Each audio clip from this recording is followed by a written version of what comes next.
नमस्कार, मैं राजेश भारद्वाज आप सभी का क्लैट प्रेप के ऑनलाइन प्लेटफॉर्म पर हार्दिक स्वागत करता हूं। Hello everyone, welcome to CLAT prep.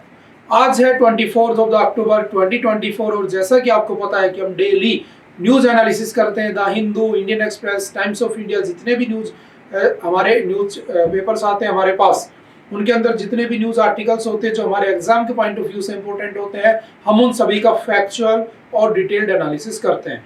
तो चलिए उसी सीक्वेंस को कंटिन्यू करते हैं। आज कौन सा दिन है? तो आज हमारे सामने 24th of the October and द 24th of the October is celebrated as, कैसे मनाया जाता है 24 अक्टूबर को? तो याद रखना, यूनाइटेड नेशंस डे, यानी कि आज ही के दिन क्या बना था, याद रखना, आज ही के दिन 24th ऑफ द अक्टूबर 1945 को आज ही के दिन क्या बना होता है? तो आज ही के दिन बना था यूनाइटेड नेशंस यानी कि यूएन।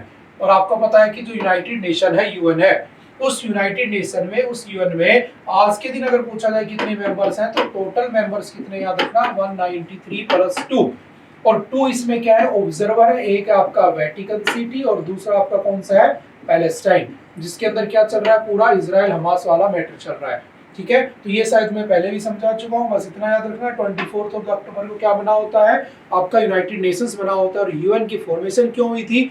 तो उस समय सेकेंड वर्ल्ड वॉर खत्म होता है 1945 को, और सेकेंड वर्ल्ड वॉर के समय जो अमेरिका होता है वो क्या बना चुका होता है? न्यूक्लियर बॉम्ब बना चुका होता है। और वो उस न्यूक्लियर बॉम्ब को डाल देता है किसके ऊपर? हिरोशिमा और नागासाकी के ऊपर, 6 अगस्त एंड 9 अगस्त 1945। उसके बाद क्या किया गया? एक ऐसा ग्रुप बनाया गया जिसका काम था पीस मेंटेन रखना, ताकि दोबारा से वर्ल्ड वॉर ना हो सके, यानी कि थर्ड वर्ल्ड वॉर ना हो सके। सेम ऐसे ही एक ग्रुप बना था जिसका नाम था लीग ऑफ द नेशन, वो बना था after the world war first. उसका काम ये था पीस मेंटेन रखना, ठीक है, और वर्ल्ड वॉर 2 नहीं होने देना। लेकिन जैसे वो हुआ तो वो हो गया खत्म, अबोलिश कर दिया गया, और एक नया ग्रुप बना, कौन सा? यूनाइटेड नेशंस, जिसके बहुत 6 मेजर पार्ट्स हैं। ICJ, international court of justice, ठीक है, United nation general secretary, general assembly, उसके बाद आपका सिक्योरिटी काउंसिल, ये सब बने हुए हैं। ठीक है, तो सिंपल याद रखना आज कौन सा दिन है? तो यूनाइटेड नेशंस डे आज सेलिब्रेट किया जाता है। उसके बाद चलते हैं आज के हमारे न्यूज आर्टिकल्स के ऊपर। सबसे पहले न्यूज आती है हमारे सामने जो कि आपकी लिंक कर रही है सीधा किससे? एनवायरनमेंट से। तो देखो, अगर मैं कहता हूं कि देखो, अगर मैं दुनिया के किसी भी कंट्री में पैदा हो जाता तो ठीक है, ह्यूमन राइट्स तो मिलते, लेकिन अगर मैं इंडिया में पैदा हो गया तो इंडिया में पैदा होने पर मुझे क्या मिल गया? Fundamental rights. और मैंने हमेशा कहा है कि फंडामेंटल राइट्स को क्या कहा जाता है? हमारा मैग्ना कार्टा, यानी कि वो हमसे नहीं छीने जा सकते। अगर छीने जाते हैं तो सुप्रीम कोर्ट बैठा है उसके लिए। ठीक है, अब हुआ क्या, इसी फंडामेंटल राइट्स में, जो बेसिकली फंडामेंटल राइट्स है, उसके आर्टिकल्स कहां से कहां तक है? तो 12 से लेकर 35 तक बने हुए हैं। और ये 12 से लेकर 35 बने हुए हैं। आर्टिकल नंबर 12 पे क्या लिखा हुआ है? तो definition of the state. And article number 13 में क्या है? Judicial review. और उसके बाद आर्टिकल नंबर 14 से लेकर 32 तक क्या लिखे हुए हैं? Fundamental rights. और टोटल कितने फंडामेंटल राइट्स है मेरे पास? तो याद रखना, टोटल हमारे पास कितने हैं? पहले थे 7, एक कम हो गया 6। कौन कम हो गया? आप सभी जानते हो, राइट टू प्रॉपर्टी। और उसको क्या कर दिया गया? शिफ्टेड फ्रॉम आर्टिकल 31 टू 300 का ए। अब बात ये आती है कि इन्हीं फंडामेंटल राइट्स के अंदर एक आर्टिकल आता है, आर्टिकल 21। और आर्टिकल 21 कहता है, समझना, राइट टू लिव या राइट टू लाइफ, जीने का अधिकार है मुझे। लेकिन कैसे जीने का अधिकार आपको? इन ए हेल्दी एनवायरनमेंट, यानी कि एक अच्छे, स्वच्छ और या स्वस्थ एनवायरनमेंट के अंदर हमें जीने का राइट है। लेकिन अब न्यूज में समझना, हमें एक ऐसा एनवायरनमेंट में जीने का राइट है जिसके अंदर हमें एक अच्छा क्या मिले? खाना मिले, हमें अच्छी क्या मिले? हवा मिले सांस लेने के लिए, हमें अच्छा क्या मिले? पानी मिले पीने के लिए। ठीक है, सिंपल सा। अब कहा गया, अब आ जाते हैं न्यूज के ऊपर, हमें देता है कॉन्स्टिट्यूशन देता है। अब बात आ जाती है, हुआ क्या? Stubble burning violates rights to clear environment या क्लीन एनवायरनमेंट। हुआ क्या कि बार बार आपने देखा होगा कि जब भी अच्छा, एक बात याद रखना, जब ये हुआ कि अगर मान लो तुम्हें किसी से कोई प्रॉब्लम है, ठीक है, तुमने किसी पे केस कर दिया, तो तुम्हारे लिए कोर्ट बैठी है, ठीक है, सेशन कोर्ट है, डिस्ट्रिक्ट कोर्ट है, हाई कोर्ट है, सुप्रीम कोर्ट है। तुम एनवायरनमेंट को नुकसान पहुंचाते हो तो एनवायरनमेंट को बचाने के लिए क्या है? तो याद रखना, टू प्रोटेक्ट द एनवायरनमेंट है ना, एनवायरनमेंट को बचाने के लिए क्या बना? एनजीटी, नेशनल ग्रीन ट्रिब्यूनल, जो कब बनी होती है? 2010 में, काम करना शुरू करती है 2011 से। अब इस एनजीटी में क्या करती है? किसके लिए काम करती है? एनवायरनमेंट के लिए, पेड़ों के लिए, ठीक है, इन सब के लिए काम करती है। ठीक है, और मुझे कैसा राइट है? मुझे पोल्यूशन फ्री एनवायरनमेंट में रहने का राइट है। अब बात आती है किसकी? स्टबल बर्निंग की। होता क्या है कि मैंने कहा कि मान लो फॉर एग्जांपल ये हमारा इंडिया है, यहाँ पर मैंने कहा दिल्ली है, ठीक है। इस दिल्ली के इधर तुम्हारा ये पूरा क्या पंजाब है, इधर हरियाणा है, इधर राजस्थान है, इधर यूपी बना हुआ है। होता क्या है कि जब फसलें कटने का टाइम होता है तो यहाँ से फसलें कटने के बाद इस वाले सीजन में जब सर्दियां शुरू होती है, जब ये फसल काटी जाती है आपकी खरीफ वाली, तो होता क्या है कि यहाँ के जो किसान होते हैं वो यहाँ की फसल को काटते नहीं है, उसको जो नीचे का ठूंठ बच जाता है उसको आग लगा देते हैं। तो जब आग लगा देते हैं तो जो स्टबल बर्निंग होती है उससे सारा का सारा जो पोल्यूशन है वो सीधा कहाँ चला जाता है, दिल्ली। और दिल्ली में जैसे सर्दी का टाइम शुरू होता है तो वहां पर सांस लेना बहुत मुश्किल हो जाता है। तो सुप्रीम कोर्ट ने आज फाइनली कहा कि भाई सुनो, तुम हर बार कहते हो कि यूपी पे, राजस्थान पे, हरियाणा पे बैन लगा देंगे, बैन लगा देंगे, सरकारों से कहा, करते कुछ हो नहीं। और ये हर साल विंटर में प्रॉब्लम होती है, और विंटर जाने के बाद तुम भूल जाते हो, फिर अगले विंटर आता है, फिर ये प्रॉब्लम और बढ़ जाती है। तो इसके ऊपर एक परमानेंट सॉल्यूशन होना चाहिए, क्योंकि ये जो आपकी स्टबल बर्निंग है वो आपके आर्टिकल नंबर 21 का डायरेक्टली वॉयलेशन कर रही है। राइट टू लिव एक ऐसे एनवायरमेंट में जीने का राइट है जहां पर मुझे क्लीन हेल्दी एनवायरमेंट मिले, लेकिन मैं सांस नहीं ले पा रहा हूँ। जब सांस ही नहीं ले पा रहा हूं तो मेरा तो आर्टिकल 21 छिन गया। और सरकार जो बार बार कह देती है कि इस बार लो बना देंगे, इस बार लो बना देंगे, इस बार लो बना देंगे, आज तक तो बन नहीं पाया। तो उसके ऊपर जो हमारे डीवाई चंद्रचूड़ जी है, ठीक है, या जो हमारे सुप्रीम कोर्ट है, उसने क्या किया, इन सरकारों को क्या किया है, इन सरकारों को सुनाया भी है ढंग से। जैसे जस्टिस एएस ओका ने कहा है कि ये इनकंसिस्टेंसी है। इनकंसिस्टेंसी का मतलब क्या है, कभी कह देते हो लॉज बना देंगे, फिर भूल जाते हो, फिर बना देंगे, फिर भूल जाते हो, ठीक है। तो ये क्या हो गया, इनकंसिस्टेंसी। इससे कुछ हो थोड़ी ना सकता है। जैसे आज तुम सोचो कि मैं क्लैट का एग्जाम निकाल लूं, तुम 10 दिन पढ़ते हो, 3 दिन नहीं पढ़ते हो, 4 दिन पढ़ते हो, 5 दिन नहीं पढ़ते हो, तो इनकंसिस्टेंट रहोगे तो कुछ नहीं हो सकता, सिंपल। एनवायरमेंट प्रोटेक्शन एक्ट का इसमें कहा गया कि एनवायरमेंट प्रोटेक्शन एक्ट आया था कि एनवायरमेंट को बचाना है, वो भी तुम नहीं बचा रहे हो। अगला जस्टिस जो एहसानुद्दीन अमन उल्ला थे, उन्होंने भी यही बात कही कि जो स्टबल बर्निंग है इसको क्या होना चाहिए, खत्म होना चाहिए, इसके ऊपर कुछ रूल्स बनने चाहिए। तो सिंपल सा है कि क्या हुआ कि जो आपकी जो पॉलिसी है, जो पिक एंड चूज की पॉलिसी है, उसको क्या करना चाहिए, पंजाब हरियाणा को हटा देना चाहिए, इसको पेनलाइज, यानी कि इसके ऊपर कुछ ना कुछ पेनल्टी लगानी चाहिए, क्योंकि सीधा किसका वायलेशन है, आर्टिकल 21। तो सिंपल सा ये न्यूज में आ गया। क्या बात समझ गए, किसकी बात हो रही है, 21 की। और 21 याद रखना, जहां भी तुम्हारे एनवायरनमेंट की, तुम्हारे राइट टू लाइफ की बात होती है, वहां पर आर्टिकल 21 आ जाता है। मैं एक बार क्विक रिवीजन करवा देता हूं। जैसे राइट टू स्लीप, सोना किस में आता है, fundamental right article 21। Right to use internet article 21, ठीक है। Right to privacy case Puttaswamy case 2017 किस में आता है, राइट टू लाइफ में आता है, ठीक है। Right to travel abroad, Maneka Gandhi versus union of India 1978 का केस है। विदेश जाना भी तुम्हारा फंडामेंटल राइट है, तुम्हें नहीं रोका जा सकता। अब ये मत सोचना कि तुम किसी का मर्डर करके विदेश भाग जाओगे, नहीं। Law and order, morality and public health, 3 conditions भी उसमें लिखी हुई है, समझ गए। तो आर्टिकल 21 समझ गए। अभी एक ग्रेट इंडियन बस्टर्ड का केस हुआ था, जिसमें अप्रैल महीने में सुप्रीम कोर्ट ने कहा था कि क्लाइमेट चेंज के एडवर्स इफेक्ट्स से अगर किसी की लाइफ पर इंपैक्ट पड़ता है तो वो भी 21 का वायलेशन माना जाएगा, ठीक है। सिंपल सा 2-4 बातें याद रखना। और उसके बाद बढ़ जाते हैं हम आगे। कौन से आर्टिकल में और लिखा हुआ है एनवायरमेंट को बचाना, तो 48 में के ए में भी लिखा हुआ है, ठीक है, जो कि किसका पार्ट है, डीपीएसपी का पार्ट है।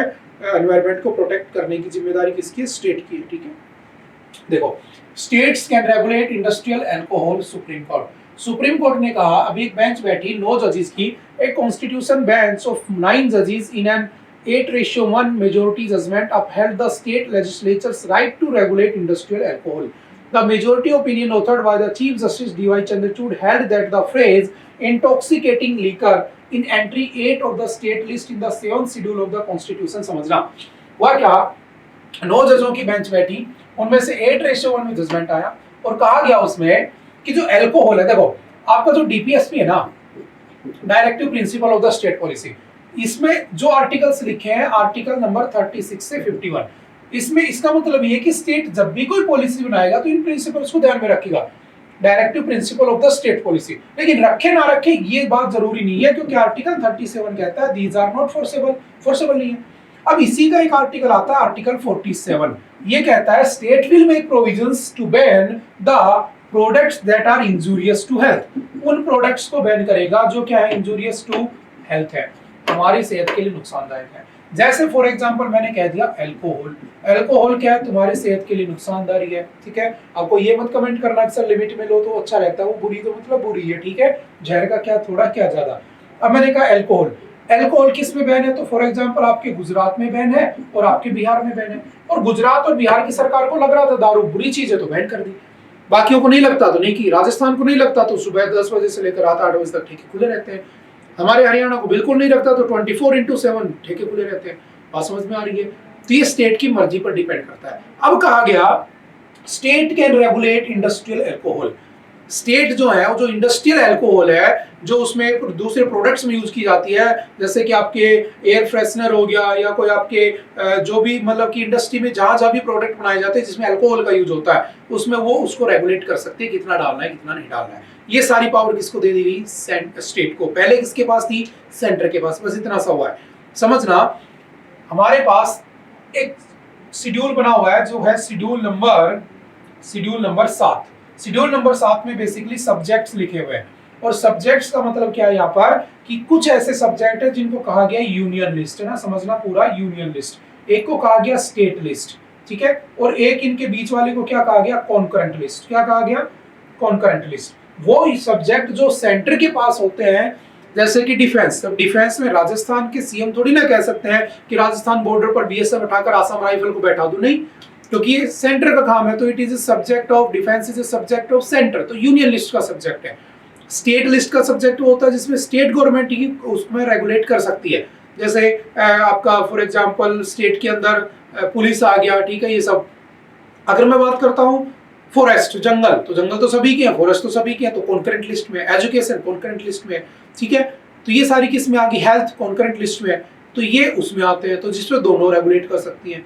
अब कहा गया कि ये जो है ना, ये जो स्टेट्स है वो क्या कर सकते हैं? इसको चेंज कर सकते हैं। और जो आपकी स्टेट लिस्ट का 8th एंट्री है जो उसके अंदर सेक्शन बना हुआ है उसमें चेंजमेंट किया जा सकता है। तो सिंपल से याद रखना। चलो मुझे कमेंट करके बताना, how many subjects are there in the union list, how many subjects are listed in the state list and how many subjects are listed in the concurrent list. में कई बार लिखवा चुका हूं, ठीक है। उसके बाद चलते हैं next. 2 years after launch, Delhi government signs MOU with Education Ministry to implement PM Shri scheme. PM Shri एक बेसिकली स्कीम है जो आई थी, जिसका पूरा नाम है प्रधानमंत्री school of rising India. PM Shri मतलब क्या हुआ कि PM श्री स्कूल का मतलब क्या था कि इसमें किया गया ये जो जितने भी स्कूल्स बने हुए ना, लगभग कितने स्कूल्स को टारगेट किया गया? 14500 यानी कि 14,500 स्कूल्स को टारगेट किया गया। और कहा गया कि इन स्कूल्स को क्या किया जाएगा? अप्राइज किया जाएगा, इनमें अपलिफ्टमेंट किया जाएगा। कितने रुपए का प्रोजेक्ट है याद रखना? 27,360 करोड़ रुपीस का प्रोजेक्ट है। कितने इसमें फंडिंग होगी? तो सेंटर फंडिंग करेगा 60%, 40% स्टेट की फंडिंग होगी। अभी न्यूज में क्यों है? तो जो आपकी दिल्ली है ना, दिल्ली की एजुकेशन मिनिस्ट्री, उसने किसके साथ या दिल्ली सरकार ने किसके साथ मेमोरेंडम ऑफ अंडरस्टैंडिंग MOU कर लिया है? तो एजुकेशन मिनिस्ट्री के साथ, ठीक है। और वो क्या करेंगे? दिल्ली के अंदर जितने भी स्कूल है उनके अंदर क्या करेंगे? PM श्री को क्या कर देंगे? इंप्लीमेंट कर देंगे।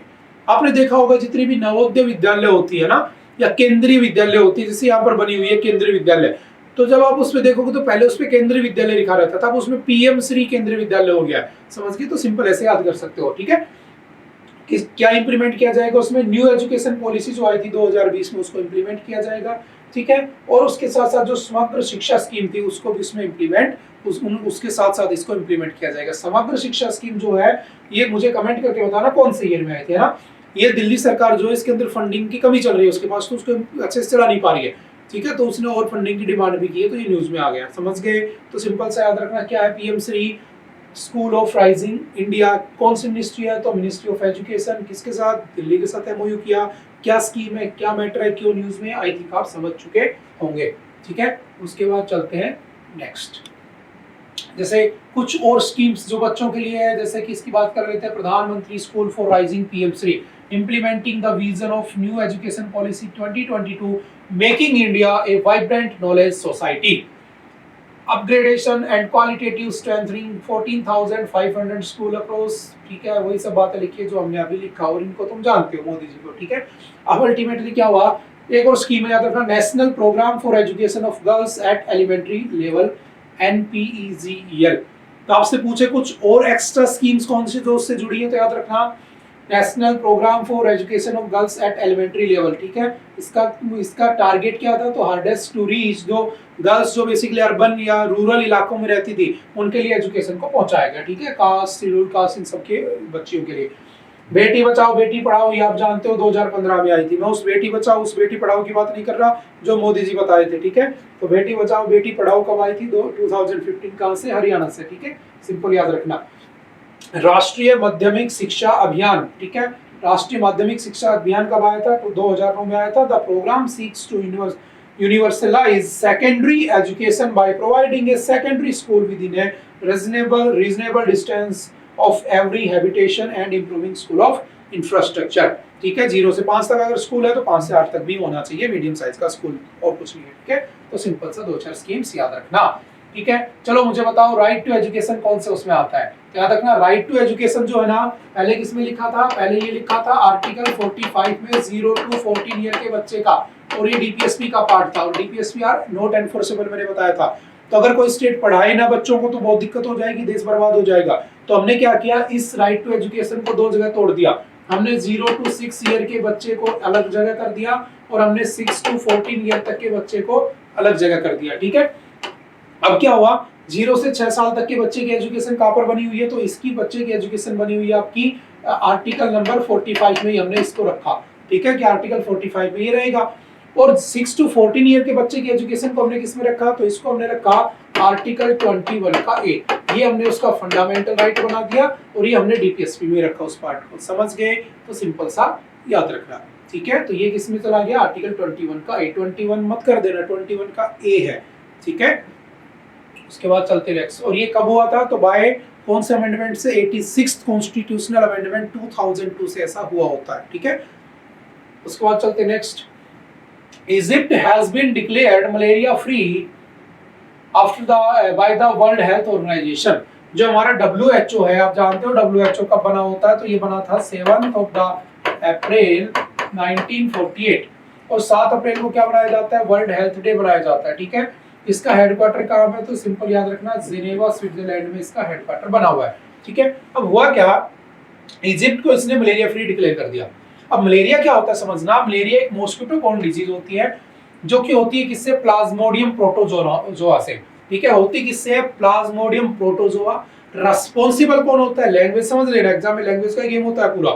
रिस्पांसिबल कौन है, तो मॉस्किटो है। वैसे कौन है, तो प्रोटोजोआ है, जिसकी वजह से होता है प्लाज्मोडियम। उसको कैरी कौन करता है, तो फीमेल एनाफिलीज जो मच्छर होते हैं वो उसको कैरी करते हैं। अब आप कहोगे कि सर जो मेल मच्छर होते हैं वो कभी भी खून नहीं चूसते हैं, फीमेल जो मॉस्किटो होती है वही तुम्हारा खून चूसती है।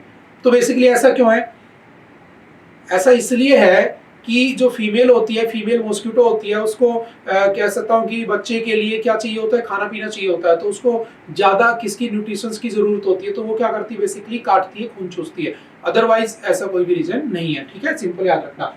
अच्छा, अफ्रीका में कहाँ पर सबसे ज्यादा है, अफ्रीका में, साउथ अमेरिका में, एशिया में, तीनों में ये मलेरिया पाया जाता है, ठीक है। भारत की अगर मैं बात करूं तो 1.2% ग्लोबल जो डेथ होती है उसका 100% अगर डेथ होती है दुनिया भर में, तो 1.2% डेथ जो होती है मलेरिया से भारत में होती है। और याद रखना, मलेरिया प्रिवेंटेबल भी है, क्यूरेबल भी है, तुम बच भी सकते हो और क्योर भी हो सकते हो होने के बाद, अगर टाइम पर इलाज मिल गया तो। 94% केसेस कहां से आते हैं, अफ्रीका से आते हैं, ठीक है। वर्ल्ड मलेरिया डे किस दिन होता है, सिंपल याद रखना, 25 अप्रैल को मनाया जाता है। WHO का एक इनिशिएटिव है E2025, जिसका टारगेट है 2025 तक 25 कंट्रीज के अंदर से मलेरिया फ्री कर देना उनको, ठीक है। High burden to high impact, ये हमारे इंडिया की एक स्कीम थी, याद रखना, हाई बर्डन हाई इंपैक्ट, ठीक है, HBHI। ये वेस्ट बंगाल, झारखंड, छत्तीसगढ़, मध्य प्रदेश से स्टार्ट की गई थी। चारों स्टेट के नाम याद रखना, वेस्ट बंगाल, झारखंड, छत्तीसगढ़, मध्य प्रदेश। कब स्टार्ट हुई थी, जुलाई 2019 से स्टार्ट की गई थी, ठीक है, सिंपल सा याद रखना। और अभी किसको मलेरिया फ्री कर दिया, तो आपके इजिप्ट को। कहां पर है इजिप्ट, तो बेसिकली ये तुम्हारा इजिप्ट बना हुआ है, ठीक है। फॉर एग्जांपल ये इजिप्ट है, ये नील रिवर बुक बह रही है, सूडान है, सऊदी अरब है, रेड सी है, ठीक है, मेडिटेरियन सी है। इसको करेक्ट कौन कर रही है, तो ये स्वेज कैनाल कर रही है। ये किसके पास है, तो ये आपके इजिप्ट के ऊपर, इसके ये स्वेज कैनाल इजिप्ट में बनी हुई है, ठीक है। पढ़ चुके हैं हम इसको पहले। इसकी कायरो कैपिटल है, ये इजराइल है, कुछ दिन पहले हमने इजराइल हमास पढ़ा था, जॉर्डन है, ये सब, ठीक है, सिंपल सा याद रखना। उसके बाद चलते हैं नेक्स्ट, ठीक है। ये प्रोसेस होती है जिसके अंदर मच्छर के काटने से 48 घंटे के अंदर अंदर क्या होता है, उस प्रोटोजोआ की क्या हो जाती है, फॉर्मेशन या उसकी ग्रोथ बढ़ जाती है और फिर क्या कर देता है, बीमार कर देता है, सिंपल सा है। ठीक है।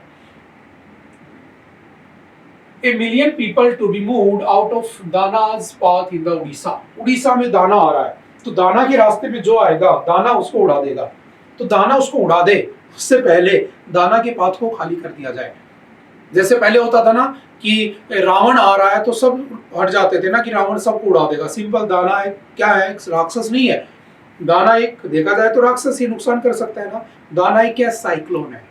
तो दाना नाम का साइक्लोन आ रहा है जो कि कहां पर हिट करेगा, आपके इस वाले रीजन में हिट करेगा। कहां बन रहा है, बे ऑफ बंगाल में बन रहा है। ठीक है, चलते चलते चलते चलते चलते चलते यहां तक पहुंच सकता है। ठीक है, सिंपल से याद रखना। हुआ क्या, सिंपल सा, जैसे पहले किसकी बात हो रही है, साइक्लोन रेमल। जैसे ये पहले आया था साइक्लोन रेमल, याद करो आज से 2-3 महीने पहले, मई के महीने में हमने पढ़ा था। सेम ऐसा ही कहां पर आने की तैयारी हो रही है। तो अभी आपका वेस्ट बंगाल में एक और साइक्लोन आ रहा है जिसका नाम क्या है, आपका दाना। ठीक है, तो सिंपल सा वन लाइनर में याद रखना। आपसे पूछेगा कहां पर हिट करने वाला है, तो वेस्ट बंगाल। आप देखो 2-4 बातें समझते, साइक्लोन आता कैसे है। तो बेसिकली बात समझना, साइक्लोन कुछ ऐसे होता है ना, समझने की कोशिश करना। मैंने कहा पानी उठ रहा है, पानी इसके टकरा रहा है, बस इमेजिन करना, समझने की कोशिश करना। पानी यूं गिर रहा है, यहाँ पर पानी टकरा रहा है और पानी पानी से टकरा रहा है, ठीक है, और किसी से नहीं टकरा रहा है। ये बीच में जो एरिया होता है इसे कहते हैं साइक्लोन की आई, उसकी आंख। और साइक्लोन की आई का डायमीटर होता है लगभग 25 से 30 किलोमीटर। ठीक है, और याद रखना इस साइक्लोन की आई में कभी भी रेन नहीं होती है, यानी कि साइक्लोन की आंख में कभी बारिश नहीं होती, आसपास बारिश होती है। ये ऐसे ऐसे गोल गोल चक्रवात घूम रहा है, साइक्लोन घूम रहा है, उसके बीच में जो गैप बना होता है, जैसे कि आप लोग कभी ना कभी बर्तन धोते होंगे, जब बर्तन धोते हैं सिंक में पानी फंस जाता है तो उसको गोल गोल घुमाना कभी, है ना, या बाल्टी लेकर बैठ जाना सुबह नहाते वक्त और उस बाल्टी में आधा पानी भर के आधी बाल्टी जोर जोर से घुमाना। जब बहुत जोर जोर से घुमाओगे तो बीच में तुम्हें गैप सा नजर आएगा, उस गैप में तुम देखोगे तो कुछ ऐसा ही साइक्लोन होता है ऊपर से देखने पर। वो जो गैप होता है ना उसे कहते हैं साइक्लोन की आंख, आई ऑफ द साइक्लोन। और याद रखना आई का डायमीटर 25 to 30 किलोमीटर होता है अप्रोक्सीमेटली, और आई के अंदर कभी भी रेन नहीं होती, बारिश नहीं होती, ये भी याद रखना, कई बार पूछा जा चुका है। अब क्या हुआ, टोटल डायमीटर पूछे तो कितना होता है साइक्लोन का, तो लगभग अप्रोक्सीमेटली 500 किलोमीटर तक जा सकता है एक साइक्लोन का पूरा डायमीटर, यानी कि वो जो गोलाई में घूम रहा है। ठीक है, आंख में कभी बारिश होती नहीं है। अब ये क्या है, ये क्या है, साइक्लोन। लेकिन साइक्लोन ऐसे नहीं, इसकी कुछ कंडीशंस भी होती है कि बनता कैसे है। तो बनने की क्या कंडीशन याद रखना, पहली कंडीशन ये होती है कि जो एवरेज टेम्परेचर है वो एवरेज टेम्परेचर कितना होना चाहिए, बस समझते रहना, सब कुछ समझ में आ जाएगा। ठीक है, थोड़ी सी ज्योग्राफी है। एवरेज टेम्परेचर कितना होता है, 27 डिग्री सेल्सियस प्लस होता है, 26 से 27 डिग्री प्लस होता है। इससे कम होगा तो साइक्लोन बनेगा ही नहीं, पहली कंडीशन। दूसरी कंडीशन होती है कि कोरियोलिसिस force must be greater than 0। अब कहोगे कि सर ये कोरियोलिसिस फोर्स क्या होता है, तो सिंपल याद रखना, कोरियोलिसिस फोर्स का मतलब होता है ये क्या होनी चाहिए, 0 से बड़ी होनी चाहिए। अब सिंपल समझना, मैंने कहा कि ये हमारी क्या है, अर्थ, ये मैंने बीचों बीच कह दिया 0 डिग्री। ठीक है, और इसको क्या कहते हैं, 0 डिग्री को इक्वेटर कह दिया गया। ठीक है, इसको हम इक्वेटर कह देते हैं। इसके थोड़ा सा ऊपर जाऊंगा तो ये हो गया 23.5 डिग्री नॉर्थ। अगर इसके थोड़ा सा ऊपर चला जाऊं तो ये हो गया 66.5 डिग्री नॉर्थ, और ये हो गया 90 डिग्री नॉर्थ, यही होगा। थोड़ा सा नीचे चला जाऊं तो ये क्या हो गया 23.5 डिग्री साउथ, और थोड़ा सा नीचे चला जाऊं तो 66.5 डिग्री साउथ, और थोड़ा सा और नीचे चला जाऊं तो 90 डिग्री साउथ। ठीक है, नीचे साउथ ऊपर नॉर्थ। अब मैंने कहा कि हमारी अर्थ जो है वो 90 डिग्री, जो 23.5 डिग्री पे टिल्टेड है, ऐसे झुकी हुई है, सीधी नहीं है, 23.5 पे टिल्टेड अर्थ। ये मेरा सन है। अब मेरा सन ये है, ये इसके चारों तरफ रिवॉल्व कर रही है, तो मैक्सिमम हीट कहां पड़ती होगी, 0 डिग्री। ठीक है, तो मैक्सिमम टेम्परेचर 0 डिग्री के आसपास, इसलिए वहां के लोगों का कलर थोड़ा सा ब्लैक होता है। नदियां ज्यादा पाई जाती है क्योंकि पानी ज्यादा इवेपोरेशन होगा पानी का, तो ज्यादा बादल बनेंगे, ज्यादा बादल बनेंगे तो ज्यादा जंगल होंगे, तो हमेशा एवरग्रीन फॉरेस्ट कहां पाए जाएंगे, 0 डिग्री के आसपास। ऐसे भी क्वेश्चन आ जाते हैं कि evergreen forest which of the following region, या कौन से रीजन में एवरग्रीन फॉरेस्ट मिलते हैं। सिंपल, कहां मिलते हैं, तो 4-5 देश के नाम लिखे होंगे। कैसे कैलकुलेट करोगे, 0 डिग्री के आसपास होगा, वही होगा क्योंकि बारिश वहां होगी ज्यादा, क्योंकि पानी ज्यादा उठेगा, इवेपोरेशन ज्यादा होगा। समझ में आ रही है। नदियां कहां, बड़ी बड़ी, सारी बड़ी बड़ी नदियां यहाँ मिलेंगी, क्यों, क्योंकि पानी यहीं पे गिर रहा है ज्यादा, जहाँ पानी ज्यादा गिरेगा नदियां ज्यादा फ्लो करके आएंगी। ठीक है, तो ऐसे भी हम एलिमिनेट कर सकते हैं। अब आ जाते हैं न्यूज पे। हुआ क्या, झुकी हुई है, जब झुकी हुई है तो एक बात बताइए, जब तिरछी है तो जो घूमती है तो हवाएं तिरछी चलती है, ठीक है, हवाएं जो है वो तिरछी चलती है ना कि स्ट्रेट। तो जब तिरछी चलती है तो एक रीजन ऐसा है, यहां पर मैंने कहा यहां पर ये वाला जो रीजन है, ये वाला रीजन 5 डिग्री नॉर्थ और 5 डिग्री साउथ, इस 5 डिग्री नॉर्थ और 5 डिग्री साउथ वाले रीजन को कहते हैं डोल्ड्रम। क्या कहा जाता है, डोल्ड्रम। और इस डोल्ड्रम में कोरियोलिसिस फोर्स होता है 0, क्योंकि यहाँ पर जो हवाएं है वो तिरछी ना चल के, हवाएं तिरछी ना चल के का कैसे चलती है, सॉरी यहां से होगा, हवाएं तिरछी ना चल के कैसी चलती है, सीधी चलती है। कैसे चलती है, सीधी चलती है। तो ये होता है कोरियोलिसिस फोर्स 0 होना। लेकिन इसके लिए क्या चाहिए, कोरियोलिसिस फोर्स क्या होनी चाहिए, ज्यादा होनी चाहिए, बड़ी होनी चाहिए। समझ गए, दूसरा क्वेश्चन हो गया मेरा, ठीक है। अब समझना, ठीक है, कोरियोलिसिस फोर्स ग्रेटर देन 0 होनी चाहिए। सिर्फ 2 कंडीशन अगर होंगी तो क्या आ जाएगा, साइक्लोन आ जाएगा। समझ गए, तो ये दोनों कंडीशन याद रखना, साइक्लोन के बारे में 2-4 बातें याद रखना। अब समझना साइक्लोन दाना कहां पर आ रहा है, तो साइक्लोन दाना समझ गए ना, साइक्लोन दाना कहां पर आ रहा है, तो हमारे वेस्ट बंगाल में टकरा रहा है। अब एक बात समझना, इसी साइक्लोन को याद रखना, आपका जो ये वाला रीजन है, कौन सा, पैसिफिक वाला रीजन है, ठीक है, यानी चाइना और आपके जापान वाले रीजन में से टाइफून कहते हैं, जिसका बिगड़ा हुआ नाम भारत में तूफान है ना, कहते हो ना तूफान की गति से निकल गया ना, तो तूफान यहीं से टाइफून का एक बिगड़ा हुआ नाम है, ठीक है। यहाँ पर इसे क्या कहते हैं, ऑस्ट्रेलिया में विली विली कहते हैं, ठीक है। थोड़ा सा इधर आओगे यहाँ पर इसे साइक्लोन कहते हैं, ठीक है। थोड़ा सा इधर आओगे तो इसको हरिकेन कहते हैं और टोरपेडो कहते हैं। और देखो गौर से देखना, इसी रीजन में सिर्फ क्या आ सकता है, साइक्लोन आ सकता है, क्योंकि ऊपर अगर जाओगे पोल्स की तरफ तो पोल्स पे कोरियोलिसिस फोर्स मैक्सिमम होगी, बॉल को घुमाना बोलते हैं, फुटबॉल को ऊपर और नीचे मैक्सिमम घूम रही होगी, कोरियोलिसिस फोर्स तो मैक्सिमम है। लेकिन टेम्परेचर माइनस में होता है पोल्स के ऊपर, तो बर्फ ही पड़ी रहती है, तो वहां पर आ ही नहीं सकता, ठीक है। और कहां पर नहीं आएगा, इन वाले रीजन में। कहां पर आएगा, इस रीजन में। समझ गए क्या, तो सिंपल सा याद रखना, क्योंकि ये 0 डिग्री के आसपास वाले रीजन में ही आता है। और आपको पता है 1 डिग्री में 111 किलोमीटर होता है, तो 5 डिग्री ऊपर चला जाऊं तो 111 को 5 से गुना कर दूं और 111 को 5 से गुना कर दूं, तो नीचे और नीचे इस रीजन में क्या बनते हैं, साइक्लोन बनते हैं। समझ गए, सॉरी 5 डिग्री से ऊपर बनेगा ना, उस रीजन में नहीं बनेगा। तो 0 डिग्री से ऊपर मैं 500 किलोमीटर छोड़ दूं, 0 डिग्री के नीचे 500 किलोमीटर छोड़ दूं, उसके बाद साइक्लोन बनेंगे, ठीक है। और टकरा तो सकते हैं हवा के साथ, समझ गए। देखो उसके बाद जैसे ये बनाया हुआ है, समझना ये वही है ना, ऐसे ऐसे घूम रहा है, साइक्लोन बन रहा है, टेम्परेचर 26 प्लस और वो सब लिखा हुआ है, ठीक है। अब बात आती है इनको नाम कौन देता है, नाम कहां से पाते हैं, तो याद रखना नाम देने के लिए 2000 में इन 2000 एक ग्रुप बना था, ठीक है। उसमें कुछ कंट्रीज ऐड हुई थी जिन्होंने कहा था हम नाम देंगे, तो बारी बारी कॉन्टिन्यूअसली क्या करते हैं, हर बार साइक्लोन को नाम देते हैं। कभी यमन दे देता है, कभी कोई दे देता है, कभी बांग्लादेश, कभी इंडिया, कभी कोई। तो सिंपल याद रखना, आपसे पूछ सकता है विच of the countries not a part of the group, जो क्या करता है, नेम्स देता है किसको, साइक्लोन्स को। तो कौन सा है, तो देखो कौन सा है, याद कर लो, बांग्लादेश है, इंडिया है, मालदीव है, म्यांमार है, ओमान है, पाकिस्तान है, श्रीलंका है, थाईलैंड है। ये 2000 में ऐड हुए थे। फिर 2018 में कौन ऐड हुआ, तो 2018 में ऐड हुआ ईरान, कतर, सऊदी अरब, यूएई और यमन ऐड होते हैं। कौन कौन, ईरान ऐड होता है, कतर ऐड होता है, सऊदी अरब ऐड होता है, यूएई ऐड होता है और यमन ऐड होता है, ठीक है। तो सिंपल सा 1 2 3 4 5 बाद में ऐड होते हैं, बाकी पहले से होते हैं, ठीक है। तो ये भी ध्यान रखना। तो मुझे कमेंट करके बताना इस वाले को कौन सी कंट्री नाम दे रही है इनमें से, ठीक है। कतर है, ईरान है, क्या है, आप मुझे कमेंट करके बताना।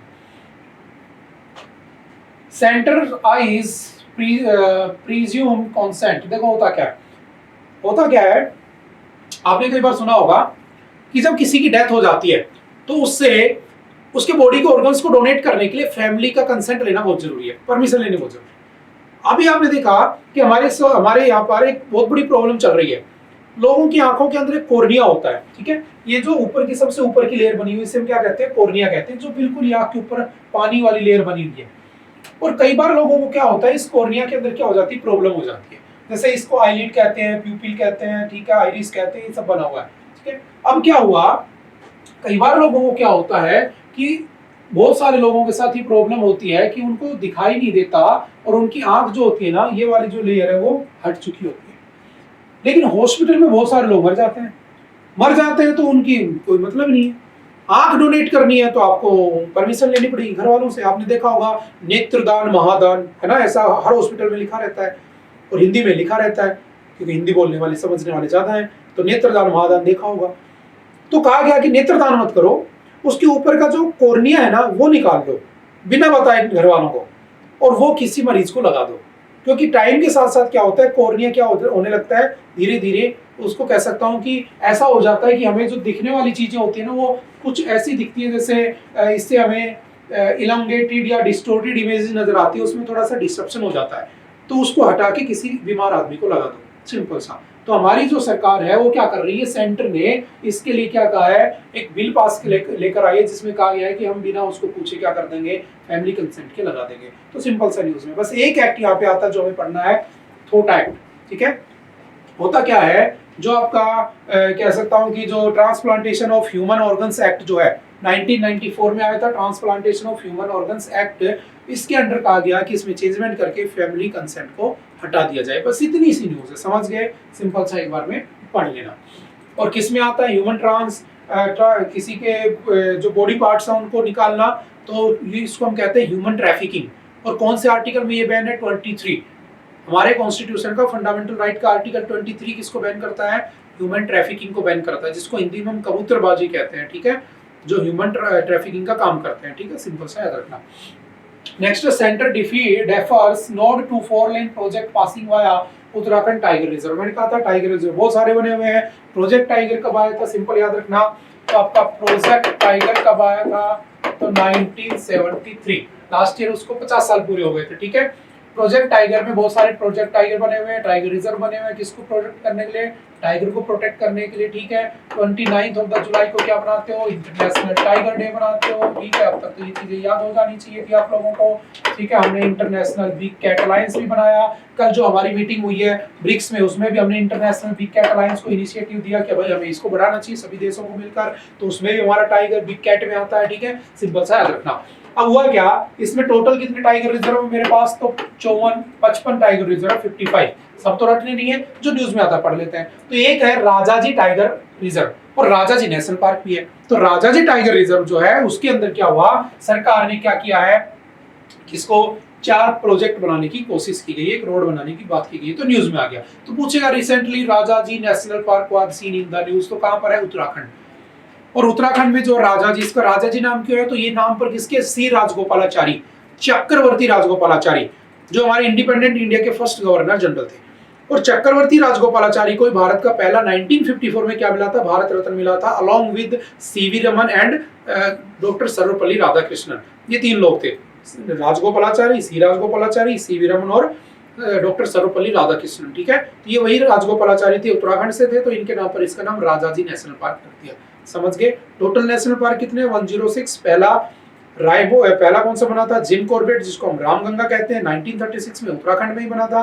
लेटेस्ट रायमोना कहां पर बना है, आसाम के अंदर बना है। तो सिंपल सा 2-4 बातें याद रखना। ये कहां पे है, उत्तराखंड में, हरिद्वार, देहरादून, ठीक है, और पौड़ी गढ़वाल के अंदर ये मिलता है। किस किस नदी के बीच में है, तो बिटवीन यमुना और शारदा रिवर के बीच में फैला हुआ है। कितना है, तो 820 किलोमीटर के एरिया में पूरा फैला हुआ नेशनल पार्क है, टाइगर रिजर्व। ठीक है, सिंपल सा याद रखना। Betelgeuse, one of the brightest star predicted to explode, hides a teeny sun. हुआ क्या, ये एक स्टार है जो अभी क्या होने वाला है, ब्लास्ट होने वाला है, लेकिन तुम्हें घबराने की जरूरत नहीं है, बहुत दूर है। लेकिन तुम तो कहोगे सर हमने तो ये सुना था टूटता हुआ तारा, और जब टूटता हुआ तारा तुम रात को देखते हो तो तुम कुछ भी मांग लेते हो, और कुछ भी मांग लेते हो तो वो देता थोड़ी ना है तुम्हें, क्योंकि तारा तो टूटता ही नहीं है, क्योंकि स्टार कभी भी टूटते नहीं है, स्टार की डेथ हो जाती है अल्टीमेटली। मैंने कई बार आपको बताया है, स्टार कुछ ऐसे रोटेट करता है। ठीक है, हमारा सन भी क्या है, एक स्टार है। बस इसका 1 लाइनर में याद रखना क्या नाम है और इसमें क्या होने वाला, recently seen in the news. होता क्या है, मैंने कहा सन बना जब कैसे कलर का था, आपके ब्लू कलर का। ठीक है, चलते चलते जवानी में पहुंचा तो व्हाइट हो गया, बुढ़ापे में पहुंचा तो रेड हो गया, और मरने वाला था तो ब्लैक हो गया। ये भी बिल्कुल ब्लैक हो चुका है, इसमें वो हाइड्रोजन खत्म हो चुकी है।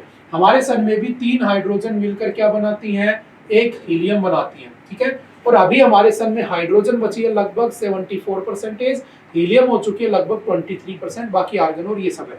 तो एक दिन ऐसा आएगा ये 74 घटते घटते ये बढ़ते बढ़ते चला जाएगा और सेम ऐसे हालात होंगे कि पूरी हाइड्रोजन खत्म हो जाएगी और हीलियम हीलियम हो जाएगा। और जब हाइड्रोजन नहीं बचेगी तो उसमें क्या होगा, लाइट ही नहीं निकलेगी, तो लास्ट में क्या होगा, जब वो जलने वाला होगा, खत्म होने वाला होगा, तो क्या हो जाएगा, बिल्कुल रेड हो जाएगा लास्ट में। जैसे वो होता है ना कोयला, जब बिल्कुल लाल हो जाता है तो अचानक से बुझ जाता है, बंद हो जाता है, सेम वही प्रोसेस होती है। जब गैस जलाते हो, नई गैस जोड़ते हो, कनेक्शन लगाते हो, तो देखना कभी भी जब सिलेंडर भरा होता है, गैस का प्रेशर बहुत होता है, तो क्या होता है उस केस में आपको ब्लू ब्लू लाइट नजर आती है। लेकिन जब वो गैस खत्म होने वाली होती है तो गौर करना, जिस दिन तुम्हारी गैस खत्म होती है बिल्कुल लाल लाल आग निकलती है उसके अंदर से। ऐसा क्यों है, तो वही सेम प्रोसेस है, जब एंड होने वाला तो ये भी ऐसा हो जाता है। और जब ये खत्म हो जाता है तो क्या बन जाता है, ब्लैक होल बन जाता है, तो ये भी ब्लैक होल बन जाएगा। तो सन कभी भी टूटता है, स्टार कभी टूटते नहीं है। स्टार क्या होते हैं, हीट खत्म हो जाती है, यानी कि न्यूक्लियर फ्यूजन की प्रोसेस खत्म हो जाती है। फ्यूजन टूटना, फ्यूजन मर्ज होना, तो 3 हाइड्रोजन मर्ज हो रहे हैं ना, तो सन में भी फ्यूजन प्रोसेस होती है बेसिकली, समझ गए। तो सिंपल सा इसका नाम याद रखना, कॉन्स्टेलेशन ऑफ ओरियन बना हुआ है, कितने लाइट ईयर दूर है, तो 650। इसका डायमीटर कितना है, 1.2 बिलियन। हमारे सन का डायमीटर पता है 14 लाख किलोमीटर, इसका 1.2 बिलियन किलोमीटर। सोचो कितना बड़ा होगा हमारे सन से, ठीक है। अर्थ से बड़ा सन 1209 टाइम्स बड़ा है सन, और इससे भी लगभग 100-200 टाइम बड़ा कौन है, ये है जो ब्लास्ट होने वाला, लेकिन हमें फर्क नहीं पड़ने वाला क्योंकि वो दूर है हमसे, ठीक है। सिंपल सा याद रखना। चलो मुझे कमेंट करके बताना एक क्वेश्चन, लाइट ईयर्स में कितनी किलोमीटर की डिस्टेंस होती है। 1 light year is equal to, चलो आज तुमसे पूछ लेते हैं, 1 light year is equal to कितने किलोमीटर होते हैं, ठीक है, क्योंकि स्पेस में डिस्टेंस को लाइट ईयर में मापा जाता है। ये कुछ ऐसी स्ट्रक्चर बनी हुई है, ठीक है। बीटल गोज ब्लास्ट होने वाला है। New snake species in the western Himalayas named after the Hollywood star Leonardo DiCaprio. आपने नाम सुना होगा लियोनार्डो डिकैप्रियो। इस लियोनार्डो डिकैप्रियो के नाम पर क्या बनाया गया है, तो बेसिकली एक सांप है, ठीक है, उसका नाम रखा गया है, ठीक है। क्या नाम रखा गया है, लियोनार्डो डिकैप्रियो। इसकी कौन सी फैमिली का है, तो कोलुब्रीज फैमिली का है, ठीक है। इसकी खासियत क्या है, इसका जो स्कल होता है ना, इसका जो हेड होता है वो काफी स्ट्रॉन्ग होता है। कहाँ पाया जाता है, चंबा, कुल्लू और शिमला में पाया जाता है, हिमाचल प्रदेश, यूके में नैनीताल में, और आपके चितवन नेशनल पार्क नेपाल में ये पाया जाता है। सिंपल सा वन लाइनर। इसका साइंटिफिक नेम क्या है, एनगुइकुलस डिकैप्रियो, ठीक है। एक बार पढ़ लेना, इसको याद कर लेना, वन लाइनर में पूछ सकता है, ठीक है। और डिकैप्रियो को आप शायद जानते होंगे। What is the Z Morh project in Kashmir. देखो कश्मीर में जेडमोर प्रोजेक्ट चल रहा था, ठीक है, जम्मू एंड कश्मीर में, उसके ऊपर टेररिस्ट अटैक हो गया तो न्यूज में आ गया। सिंपल वन लाइनर क्वेश्चन है, अगर उसमें कुछ छानबीन होती है, कुछ लोग पकड़े जाते हैं तो फिर न्यूज में एकदम पढ़ लेंगे, ठीक है। मिलिटेंट अटैक होता है किसमें, जेडमोर प्रोजेक्ट जम्मू कश्मीर में। ये 6.4 किलोमीटर की टनल है, श्रीनगर को सोनभद्र से जोड़ती है, ठीक है, हाईवे को जोड़ती है, ठीक है। बेसिकली जोजिला टनल में बनी हुई है। प्रोजेक्ट का नाम क्या है, श्रीनगर टू लद्दाख वाले प्रोजेक्ट में ये बनी हुई है। सिंपल वन लाइनर में याद रखना, ठीक है। जैसे ये इसकी स्ट्रक्चर है, ये आपकी जेड मोड जो टनल है 5.5-6.5 किलोमीटर की है। ये कंगन को एग्जिस्टिंग रोड सोनमर्ग से जोड़ रही है। तो पहले यूं घूम के आना पड़ता था, हमने क्या किया, पहाड़ में से टनल बनाने की कोशिश कर दी। इस टनल में क्या हुआ, ब्लास्ट हो गया, तो ये न्यूज में आ गया। ये क्या है, जोजिला पास। अब कहोगे सर पासिस क्या होते हैं, तो सिंपल समझना, पास वो होता है, जैसे मैंने कहा ये एक मैदान है, दूसरी तरफ दूसरा प्लेन एरिया, बीच में पहाड़ है, तो दो प्लेन एरियाज को जोड़ने के लिए पहाड़ों के बीच में जो रास्ते बने होते हैं पासिस, उन्हें पास कहा जाता है। तो पासिस हमेशा पहाड़ी इलाकों में मिलेंगे, जयपुर में थोड़ी ना पास मिलेगा। तो कहाँ पर है, तो पूरे हिमालय में मैक्सिमम पास बने हुए, कुछ वेस्टर्न घाट में है। तो सिंपल से नाम याद रखना, जैसे जम्मू कश्मीर में कौन कौन से हैं, ठीक है, आपका फॉर एग्जाम्पल खारदुंगला, जोजिला, बुर्जिला, पीर पंजाल, बनिहाल, बारालामचा, ठीक है। सॉरी हिमाचल प्रदेश में बारालामचा, दाबसा, सिपकिला, रोहतांग हिमाचल प्रदेश, ठीक है। लद्दाख में कौन सा चला गया, पारपीक, कुंजीबर्ग, अगील, कारा, लानाक, एनसी। एग्जाम में वन लाइनर में पूछ लेता। जैसे ये कौन सा आपका सिक्किम में जेलेपला, नाथुला, बोमडीला, ठीक है। आपका इस वाले रीजन में त्रेला, लीपू, नीति, माना, उत्तराखंड में ये बने हुए, ठीक है। हिमाचल प्रदेश वाले ये थे, ठीक है। आपके यहाँ पर दिहांग अरुणाचल प्रदेश, दीफर अरुणाचल प्रदेश, योंग्याप अरुणाचल प्रदेश, ठीक है। यहाँ पर आपके ये क्या बने हुए, पास बने हुए। सिंपल से याद रखना। अगर यहाँ पूछे तो यहाँ पर पाल घाट कहाँ पे है, तो केरल में बना हुआ है, ठीक है। चोरला घाट कहाँ पर है, तो यहाँ पर बना हुआ है कि कौन सा, ये महाराष्ट्र। कुंभरली घाट कहाँ पे है, तो महाराष्ट्र। नानी घाट कहाँ पे है, महाराष्ट्र। भोर घाट महाराष्ट्र, मलसेज घाट महाराष्ट्र, ठीक है। सिंपल सा वन लाइनर में एक बार पढ़ लेना, ठीक है। हल्दी घाटी पास कहाँ पे है, तो हल्दी घाटी पास कहाँ पे है, तो ये कौन सा स्टेट है आपका, राजस्थान। गोरम घाट कहाँ पे है, राजस्थान। ठीक है, तो सिंपल से ऑनलाइनर में याद कर लेना, एक बार स्क्रीनशॉट लेके पढ़ लोगे तो हो जाएगा। ठीक है, हालांकि आते नहीं है, कभी न्यूज में होता है तो पूछ लेता है। World iodine deficiency day aims to raise awareness about role of iodine. World iodine deficiency day बनाया गया। और आयोडीन जो होता है उसकी कमी से क्या होता है, आपका जो गला होता है उसके अंदर क्या होता है, आपको क्या हो जाता है, गोइटर हो जाता है। ठीक है, जिसको थायराइड कह दिया जाता है। ठीक है, सिंपल सा याद रखना, आयोडीन की डेफिशिएंसी से ये बीमारियां हो जाती है। ठीक है, थायरोक्साइन हो जाता है या फिर ट्राई ओडोथायरोनाइन हो जाता है। ठीक है, सिंपल याद रखना, हाइपोथायरॉयडिज्म की कंडीशन हो जाती है। National iodine deficiency disorder control programme Bharat सरकार चलाती है, तो सिंपल सा उसका डे ऑब्जर्व किया गया, तो न्यूज में आ गया और कुछ भी बात नहीं है। बस इतना याद रखना, कुछ ऐसी बीमारियां होती हैं जो किसी न किसी विटामिन की कमी से होती है, विटामिन की कमी से होती है, जो आपके एग्जाम में डायरेक्टली पूछ लिया जाता है। हालांकि ये साइंस का पार्ट है, लेकिन हाँ कभी कभी ये रैंडम क्वेश्चन आ जाते हैं, क्योंकि आपको भी पता होनी चाहिए, वो ऐसा मानता है एग्जाम वाला, पूछा हुआ है कभी ना कभी। बस एक बार स्क्रीनशॉट लेके याद कर लेना। विटामिन ए नाइट ब्लाइंडनेस हो जाती है, रात को नहीं दिखता, विटामिन ए की कमी है तो। विटामिन बी1 से बेरी हो जाता है। विटामिन बी2 से एरिबोफ्लेवानोसिस हो जाता है। विटामिन बी3 से पेलाग्रा हो जाता है। बी6 से एनीमिया हो जाता है। ठीक है, तो ये सिंपल सा याद रखना। डर्मेटाइटिस हो जाता है विटामिन बी7 से। सी से स्कर्वी, स्वेलिंग ऑफ गम्स हो जाता है। ठीक है, जब भी आपको लगे कि आपकी गम्स में स्वेलिंग हो रही है तो जाकर संतरा खा लो, ठीक हो जाओगे, है ना। Vitamin D rickets and the osteomalacia, आपकी हड्डियों में टेढ़ापन आ जाता है शरीर में, है ना, पैर वैर मुड़ जाते हैं, तो वो विटामिन डी, तो सिंपल याद रखना। लेस फर्टिलिटी विटामिन ई की कमी से होती है। विटामिन के नॉन क्लॉटिंग ऑफ ब्लड की वजह से ब्लड की क्लॉटिंग बंद हो जाती है विटामिन के की कमी से, तो सिंपल याद रखना। नेक्स्ट है cyber fraud losses could amount to 0.7% of the GDP. हमारी मिनिस्ट्री ने कहा एक स्टडी में कि जो साइबर फ्रॉड होते हैं उनसे भारत की जीडीपी को लगभग 0.7% उनसे नुकसान हो सकता है, हमारी जीडीपी का इतना पैसा जा सकता है। तो साइबर फ्रॉड होता है क्या, तो आजकल आपने देखा होगा कि जो बेसिकली आपके जब से एआई आया, जब से आर्टिफिशियल इंटेलिजेंस आया, तब से आपके साइबर फ्रॉड्स बढ़ते चले जा रहे हैं। और इनसे बचने का सिर्फ एक तरीका है कि आप अपने आप को अवेयर रखो। ठीक है, सरकार क्या क्या स्कीम चलाती है हम उसे पढ़ते हैं। भारत की रैंक कौन से नंबर पे, तो याद रखना भारत 10th नंबर पे आता है। India's rank in the cyber crime या साइबर क्राइम में भारत की रैंक कौन सी है, 10th नंबर पे, ध्यान रखना। पहले पे रशिया और यूक्रेन है। ठीक है, अब कुछ प्रोग्राम चलाए गए, जैसे नेशनल साइबर सिक्योरिटी स्ट्रेटजी 2020 में आई, सिंपल याद रखना। Indian cyber crime coordination centre 2020 में बना। ठीक है, साइबर सुरक्षा भारत इनिशिएटिव चलाए गए ताकि किसको बचाया जा सके, लोगों को बचाया जा सके। Indians are likely to lose over 1.2 lakh crore over the next year to cyber frauds. ऐसा हमारे प्रेडिक्शन है कि आने वाले एक साल में 1.2 लाख करोड़ हम किसमें खो सकते हैं, साइबर फ्रॉड में खो सकते हैं। सिंपल सा याद रखना। तो कौन कौन सी स्कीम्स है, तो सिंपल याद रखना। I4C स्कीम आई थी, 2018 में अप्रूव हुई थी, 2020 में इसको लाया गया था। Indian cyber crime coordination centre I4C। ठीक है, साइबर फ्रॉड मिटिगेशन सेंटर इसमें बनाए गए, साइबर कमांडोज बनाए गए, समन्वय प्लेटफॉर्म बनाए गए, साइबर सस्पेक्ट रजिस्ट्री बनाई गई। कुछ और प्रोग्राम बनाए गए, जैसे साइबर स्वच्छता केंद्र 2017 में आया। ठीक है, सिंपल सा 2-4 बातें पढ़ के याद कर लेना। ठीक है, उसके बाद चलते हैं next. Modi Xi Jinping hail border pact seeks to amend ties. देखो ये क्या हो गया, सी जिनपिंग, ठीक है, मोदी जी और आपके जो प्रिय पुतिन जी हैं वो सारे कहाँ हैं, एक साथ नजर आ रहे हैं। और ये एक साथ एक ही चीज में हो सकता है, ब्रिक्स। क्योंकि ब्रिक्स क्या है, Brazil, Russia, India, China, south Africa.